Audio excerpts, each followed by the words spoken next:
She said, "I don't owe you loyalty until there's a ring." I said nothing and moved out. A year later, she got engaged to the guy she'd been seeing behind my back. He left her at the altar for her best friend. She called me crying. I said, "Guess the ring didn't guarantee loyalty after all." Hey viewers, before we move on to the video, please make sure to subscribe to the channel and hit the like button if you want to see more stories like this. Thanks. The words didn't hit me like a slap. They settled over me like a clinical diagnosis, cold and terminal. I don't owe you loyalty until there's a ring on my finger, Mark. We're not married. We're just dating. Sophia was on our living room couch, one leg tucked under her, as composed as if she were explaining a mildly interesting article she'd read. Her tone wasn't angry or even defensive. It was dismissively instructive. I stood by the fireplace, a hollow space where we'd promised to hang a future wedding photo, holding her tablet. On the screen was a text thread with a contact saved as Liam W. Work. The message I'd seen, the one that had turned my stomach to liquid lead, was from him, sent just an hour earlier. Can't stop thinking about last night. Your laugh is my new favorite sound. Counting the hours until Thursday. Don't tell the roommate. Winky face. My mind flashed to yesterday. I'd made her chicken soup because she'd claimed a headache was coming on. I'd brought it to her in bed, rubbed her temples. She'd smiled faintly, pecked my cheek, and spent the rest of the evening on her phone, smiling at the screen. Dating, I repeated, the word ash in my mouth.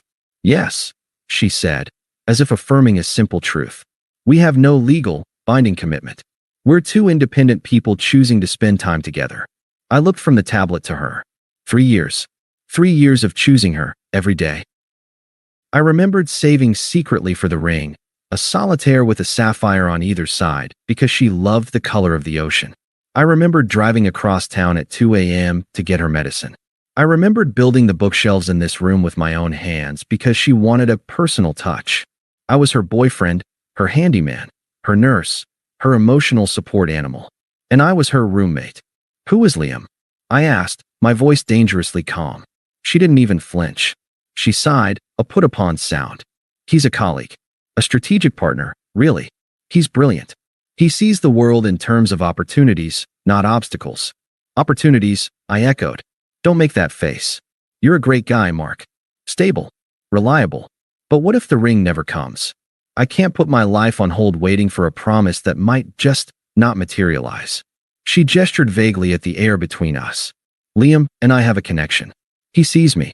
He challenges me. You maintain me.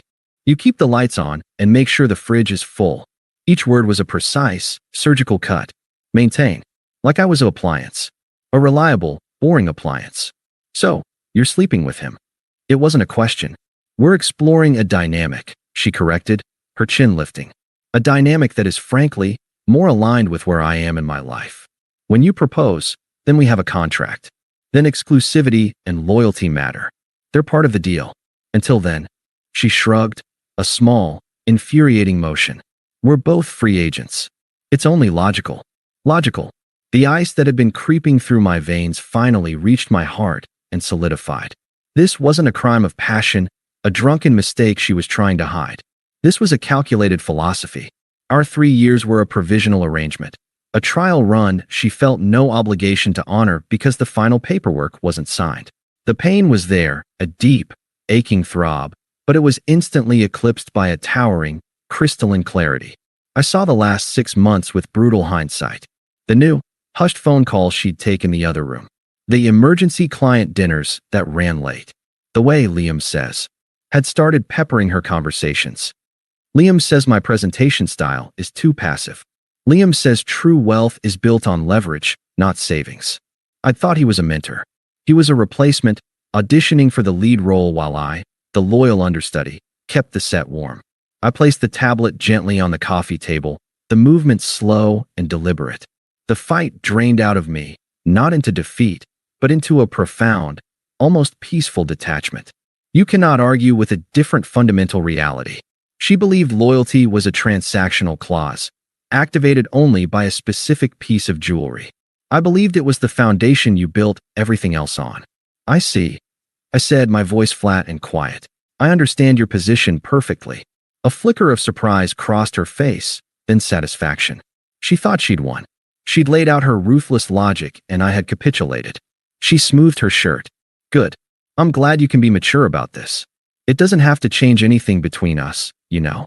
We can just adjust the parameters. I didn't answer. I turned and walked towards our bedroom. Our bedroom. The one where I'd imagined our future children jumping on the bed on Sunday mornings. Where are you going? She called after me, a trace of annoyance in her voice. She'd expected more debate, more of me trying to prove my worth. My silence was an answer she didn't have a script for. From the top drawer of my dresser, I took out my grandmother's old leather suitcase. I opened the closet and began to methodically remove my things. My sweaters, my shoes, the few expensive suits I owned. I didn't look at her side of the closet. I didn't touch the framed photo of us on the beach in Costa Rica. Those belonged to the parameters, to the contract that never was. The sound of my zipper was loud in the silent apartment. It was the sound of a line being drawn, final and irreversible. The man who saved for a sapphire ring, who built bookshelves and made soup, was packing him up. He was leaving. And the woman on the couch, so confident in her cruel logic, had no idea that the foundation she'd taken for granted had just vanished from beneath her feet. The sound of the suitcase zipper was a full stop. In the living room, Sophia was silent.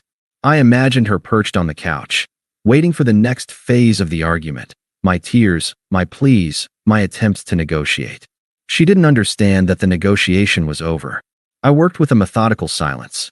Clothes, toiletries, the few books that were truly mine. I left the linen we'd picked out together. I left the kitchenware my mother had given us as a housewarming gift. I left the framed print of the Brooklyn Bridge we'd bought on a weekend trip. These were artifacts of the us that, in her reality, had never truly existed. They were props for a play whose run had just been abruptly canceled. From the back of my closet, I retrieved a small lockbox. Inside was the ring, the solitaire with twin sapphires. I held the velvet box for a moment, not with grief, but with a surreal sense of curiosity. This little thing, I thought. This was the magic switch. The loyalty actuator. I almost left it on the dresser. A final, bitter parting gift. Instead, I slipped it into the inner pocket of my suitcase. It wasn't hers. It belonged to the man I was an hour ago, and he would need to sell it to fund his new life. I wheeled the suitcase through the living room. Sophia was still on the couch, but her composure had hardened into something brittle. She watched me, her eyes narrow. "What are you doing?" she asked. The dismissive instructor was gone, replaced by someone confused by a student deviating from the expected script. "Leaving," I said, not breaking my stride towards the door. "Where are you going?" She uncrossed her legs and stood up. "Mark, this is dramatic. We're talking. This is part of the process." I stopped at the front door, my hand on the handle. I looked back at her, at the apartment we'd made a home. I had made a home. For her, it had been a furnished waiting room. "The process is over," I said. "You explain the terms. I don't agree with them, so I'm terminating my participation. The lease is in your name. I've paid my half through the end of the month. My lawyer will be in touch regarding anything financial we need to untangle." Her mouth opened slightly. Lawyer. The word, so clinical and final, seemed to pierce her reality. This wasn't a lover's spat. It was a severance. You're just walking out? Over this. Her voice rose, tinged with the first notes of incredulous anger. "You're overreacting. This is exactly why I need space. You're so black and white, Mark. Life isn't a fairy tale. Relationships are complicated." I let her words hang in the air. I absorbed them. They were the frantic flailing of someone who'd pushed a button expecting a light to turn on, and instead heard the whole system power down. I turned fully to face her. My heart was a still, cold stone in my chest. There was no heat, only clarity. "You're right," I said, my voice low and even. "I am black and white. I believe in loyalty before the ring. You don't. You believe the ring creates the loyalty." I nodded slowly, the truth of it settling between us like a physical law. There is no middle ground between those two things, Sophia. There's no compromise. So, there's nothing left to discuss. I saw it hit her. The finality. The unbridgeable canyon she'd casually carved with her philosophy. For a second, her mask slipped, and I saw a flicker of something raw, not regret for hurting me, but panic at the sudden, total loss of control. "So that's it," she spat, the panic curdling into defiance. "After everything? You're just going to run away?" A faint, Humorless smile touched my lips. No, I'm not running. I'm walking away. There's a difference. I opened the door. The hallway air was cooler, anonymous. Goodbye, Sophia. I pulled the suitcase over the threshold and closed the door behind me. The click of the latch was softer than the zipper, but more definitive. I didn't hear a sob or a scream from the other side. Just silence. I drove to a cheap extended-stay hotel on the other side of the city. The room smelled of antiseptic and stale air. I sat on the edge of the bed, in the dark, and waited to feel something. Devastation. Rage. Anguish. But it was like a numbness had been injected directly into my soul. The pain was there, but deep, buried under layers of shock and that overwhelming clarity. The dominant feeling was emptiness. A vast, quiet void where 3 years of future plans had once lived. My phone buzzed in my pocket, then buzzed again, and again. Sophia, 9:42 p.m., this is childish. Sophia, 9:47 p.m., we need to talk about the couch. And the TV. You can't just abandon your responsibilities. Sophia, 10:15 p.m. Mark, call me. This isn't fair. I read the messages. The couch. The TV. She was speaking the only language she understood, transactional logistics. The loyalty clause was void, so now we were down to asset division. I didn't reply. I went into the settings and blocked her number. Then I opened every social media app and blocked her there, one by one. It wasn't an act of anger. It was hygiene, removing a source of infection. The silence that followed was profound. It was the silence of a world recalibrating. Over the next few weeks, I moved through life like a ghost. I found a small, furnished apartment. I went to work, performed my tasks with robotic efficiency. I told my closest friend, David, the bare facts. She was seeing someone else. She believed it was her right until marriage. I left. David, bless him, didn't offer platitudes. He just clapped my shoulder and said, Jesus, what's her name? I'll have the guys key his car. I didn't want vengeance. I wanted erasure. Glimpses of her new life reached me like signals from a fading star. Our one remaining mutual friend, Stacy, always more Sophia's friend than mine, sent me a wall of text. Stacy, I can't believe you're giving up so easily. Sophia is heartbroken. You really betrayed her trust by just abandoning her like that. She's with Liam now, you know. He's amazing for her. He's ambitious and exciting. You kind of pushed her into his arms by being so inflexible. You should have fought for her. I stared at the message. Heartbroken. The cognitive dissonance was staggering. I pictured Sophia, spinning the story, painting herself as the victim of my rigid, outdated expectations. I typed a reply, my fingers steady. Me. I'm glad she's happy. Please don't contact me again about her. I blocked Stacy. A few days later, against my better judgment, I logged into an old Instagram account I rarely used. Her profile was public. The first post was a picture of her and Liam at a rooftop bar. She was tilted back, laughing at something he was saying. He was handsome in a sharp, polished way I wasn't. The caption read, "When you stop settling for comfort and start choosing spark. Sparkles hashtag new energy hashtag deserve it." I stared at the word settling. I thought of the chicken soup, the built bookshelves, the saved ring. That was settling. That was comfort. I closed the app. I didn't feel jealous. I felt a deep, weary validation. She had shown me exactly who she was. I had finally believed her. The void inside me began to change. It wasn't just empty space anymore. It was clean space. Room to breathe. I started running in the mornings, the rhythmic slap of my sneakers on pavement scouring my mind clean. I enrolled in a woodworking course at a community college, something for me, that required patience and produced something tangible from raw material. I started reading again, not for her approval, but for my own curiosity. I was not healing in a dramatic, montage-worthy way. I was reconstructing. Brick by quiet brick, I was building a wall around that clean, empty space, protecting it. And on the other side of that wall, Sophia's world, with its brutal logic and sparkling new energy, was already beginning to sound like noise from a distant, irrelevant street. The silence became my sanctuary. The running, the smell of sawdust in the workshop, the quiet satisfaction of finishing a book. These were the rhythms of my new life.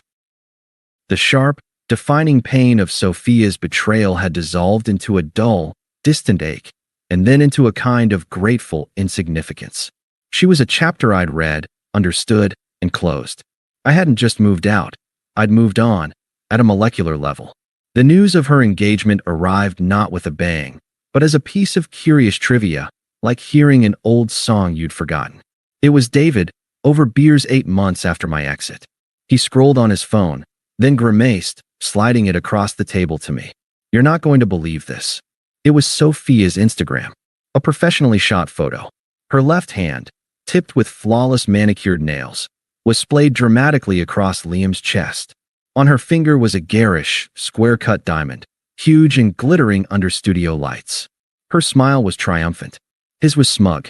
The caption was a masterclass in performative bliss. "When you know, you know." He didn't make me wait for a maybe someday. He saw my worth and put a ring on it. Ring finally, a real commitment. Hashtag no more waiting, hashtag my forever, hashtag Team Liam. I took a slow sip of my beer.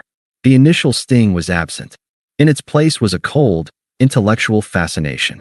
The narrative was so transparent, so perfectly tailored. He didn't make me wait. I was the maybe someday. Liam was the decisive action. The ring was not just a promise. It was her trophy, her proof of concept.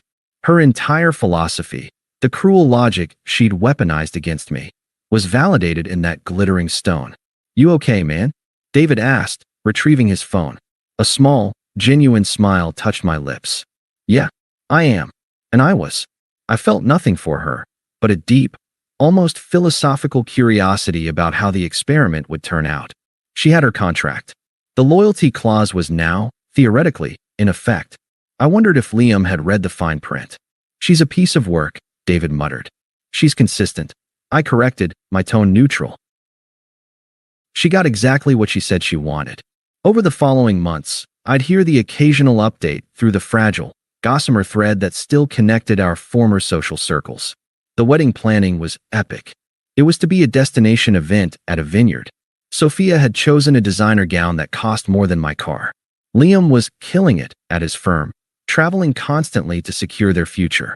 The posts were a barrage of floral samples, cake tastings, and loved-up selfies with hashtags like hashtag power couple and hashtag blessed.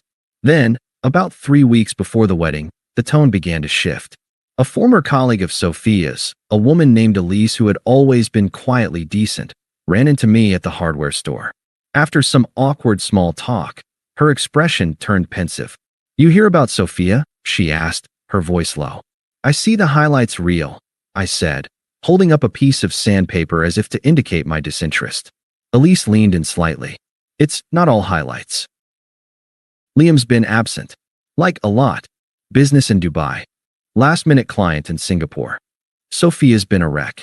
Qley's been the one running around, handling all the last-minute crises, calming her down. Qley, Sophia's best friend since college. The maid of honor. The one who had always looked at me with a vaguely pitying expression. Sounds stressful? I offered, a non-committal murmur.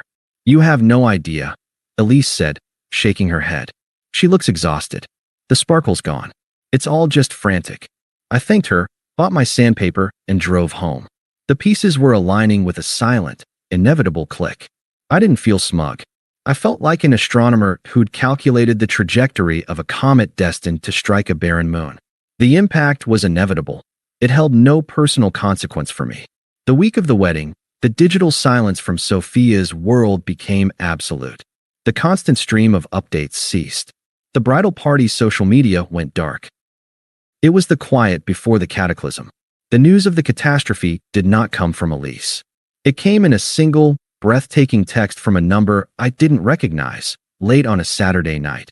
What should have been her wedding day? Unknown number. Holy shit. Mark. It's Ben from Sophia's brother's rugby team. You need to know. Liam. Qley. They're gone. He left a text. At the altar. Said he couldn't marry someone whose best friend was more loyal to him. They've been together for months. They're in Costa Rica. The whole wedding is here. Parents are having a meltdown. Sophia is. I've never seen anything like it. I read the message twice. The details unfolded in my mind with cinematic cruelty. The vineyard, decked in finery. The guests in their summer linens. Sophia at the end of the aisle, in her monstrously expensive dress, facing not a beaming groom, but a panicked best man holding a phone. The murmur of confusion turning to horrified silence as the truth was read aloud, maybe passed from phone to phone. The collapse. The public, spectacular undoing. The karma was so perfect it was almost poetic. He didn't just leave her. He didn't just cheat. He used her own best friend, the architect of her comfort, to do it. And he invoked the very concept she had idolized, loyalty. He claimed Qley had shown him more loyalty than Sophia had. He had turned her sacred contract into a joke and used it as his exit line. He left her not just heartbroken, but nakedly, utterly humiliated in front of everyone whose opinion she valued. Her trophy was revealed to be paste. Her power couple was a fraud. Her real commitment was a lie so blatant it would become legend. I didn't reply to Ben's text. I deleted it. I poured a glass of water and stood at the window of my quiet apartment, looking at the city lights.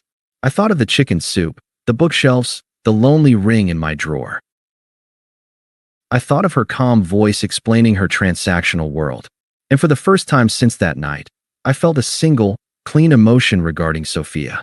It wasn't hatred. It wasn't pity. It was the profound, quiet closure of a theorem finally proven. The experiment was over. The hypothesis that loyalty could be commanded by a ring had been tested under real-world conditions.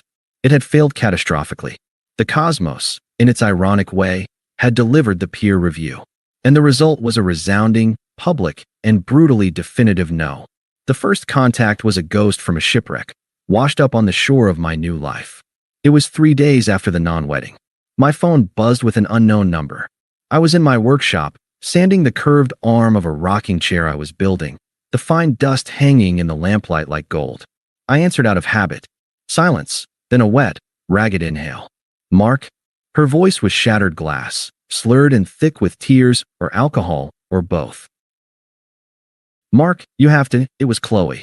There was no greeting, no apology, just a raw, immediate dumping of her horror onto my lap, as if I were still the receptacle for her chaos.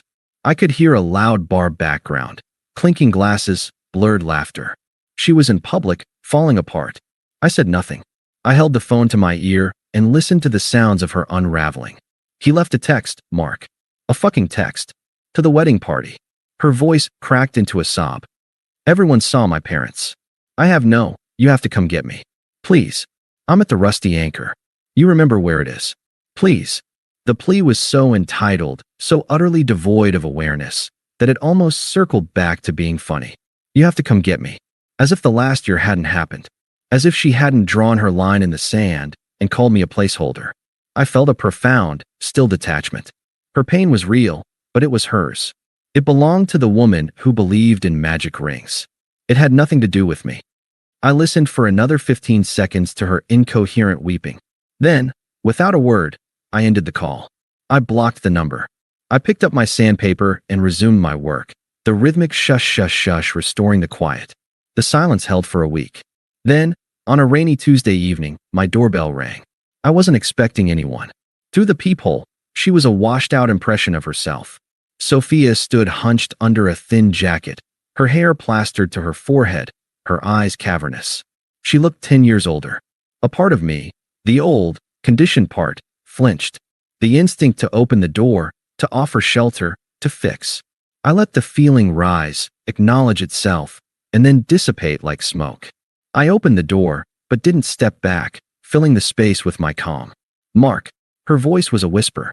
She looked past me, into my warm, tidy apartment, at the half-finished chair by the window, the books on the shelf. Her eyes widened slightly, taking in a life that was visibly and profoundly without her. Sophia. I made a mistake. The words tumbled out, rehearsed. The biggest mistake of my life. I see it now. What we had, it was real. It was loyalty. You were loyal without a ring. You loved me without a contract. She was parroting a script she thought I wanted to hear, her eyes searching mine for the familiar validation. I didn't move. I'm sorry you're hurting, I said. It was a statement of fact, an acknowledgement of observable distress. It held no warmth, no invitation. A flash of frustration crossed her face. My calm was a wall she couldn't scale. Aren't you going to ask me in? It's pouring. No. The single syllable hung in the damp air between us. Her composure, so fragile, began to crack. Why are you being like this? After what he did to me. After what they did to me. I was publicly humiliated. My life is ruined. I read about it. I said, my voice still even. And that's it. Sorry you're hurting? Her voice sharpened, the tears burning away into a familiar, righteous anger. You owe me more than that, Mark. You owe me at least a conversation. We had 3 years. There it was. The true colors, flashing bright and ugly. The entitlement. The ledger she still thought was open. You owe me. I looked at her, this stranger shaking on my doorstep, and felt the last faint echo of our past finally die away. I don't owe you anything, Sophia, I said, my voice quiet but absolute. You were very clear about what was owed and when. Good night. I closed the door, gently, but with total finality. I heard a muffled sound, a cry or a curse against the wood. Then, the sound of retreating footsteps on the wet concrete. The attempts didn't stop. They mutated. A long, rambling email arrived, full of self-help jargon and hollow realizations about unhealed childhood wounds, leading her to sabotage true connection. I deleted it unread after the first paragraph. A letter arrived, perfumed, on fancy stationery. It went into the recycling. She was trying on personas, the wounded victim, the enlightened therapy patient, the penitent lover. None of them fit, because none addressed the core rot. She was simply a person who had been cruel, and had now been cruelly treated in turn. The universe had mirrored her, and she couldn't stand her own reflection. The final encounter happened not in the shadows of our past, but in the bright, mundane light of my present. A month later, I was at the upscale grocery store near my new office, picking up ingredients for a dinner date. I was meeting Clara, a landscape architect I'd been seeing for a few months. She had a laugh that sounded genuine and believed kindness was a default setting, not a negotiated term. I was selecting a ripe avocado, my mind pleasantly occupied with thoughts of her, when I felt a presence hover at my shoulder. Mark. It was her voice again, but stripped of all performance now. Just raw, desperate need. I turned. Sophia stood by the berry display. She was dressed neatly, but it looked like a costume. Her eyes were hollow, fixed on me with a terrifying intensity. The public meltdown was gone, replaced by a gaunt, single-minded focus. She looked like someone who hadn't slept in weeks. Please, she said, the word barely a breath. 1 coffee. 10 minutes. I need to explain. I understand now. I understand loyalty. I understand what I threw away. It's all I think about. It's all I have left. She was trying to bypass my walls with a direct assault on my empathy. She was offering the one thing she thought I'd always wanted, her understanding of my core value.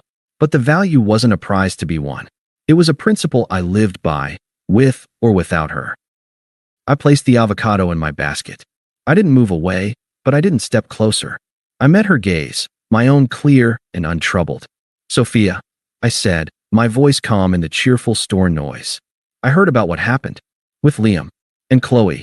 Her eyes flooded with a fragile, desperate hope. She mistook my acknowledgement for an opening. It was a nightmare. She rushed, her words tumbling over each other. You can't imagine. The ring, it didn't mean anything to him. He didn't understand what it was supposed to mean. I nodded slowly. I let her hope hang there for a second, a butterfly on a pin. I know, I said. It's ironic, isn't it? She blinked, confused by the word. Ironic. I paused, looking at her not with anger or pity or nostalgia, but with the calm certainty of a man stating a simple, proven fact. The theorem required its final, elegant expression. My voice was quiet, final, and carried the weight of the entire, sorry journey. I guess the ring didn't guarantee loyalty after all. For a second, there was no sound. The hum of the refrigerators, the chatter of other shoppers, it all faded. I saw the words travel the short distance between us and strike her with the force of a physical blow. Her face, for an instant, was a perfect blank canvas of horror. Then, it collapsed. It wasn't the dramatic, performative crying from the phone call. It was the silent, inward shattering of a fundamental truth breaking. Her entire philosophy, the clever, selfish logic she'd used to justify her betrayal, was reflected back at her, naked and ugly and utterly, catastrophically wrong. The magic switch was a dummy button. The contract was worthless. She opened her mouth, but no sound came out. I gave her a small, polite nod, the kind you'd give a distant acquaintance you pass on the street. Take care of yourself, Sophia. I turned my basket and walked away, down the brightly lit aisle, toward the fresh herbs and the good wine. I didn't look back. I didn't need to. The closure was absolute, and it lived within me. I was already thinking about the garlic I needed to mince, the way Clara's eyes crinkled when she smiled, and the quiet, unshakable peace of a loyalty that had never required a ring to make it real. Her chaos was finally, and forever, someone else's noise. Thanks for watching. Make sure to subscribe to the channel and hit the like button. What do you think about this story? Share it in the comments.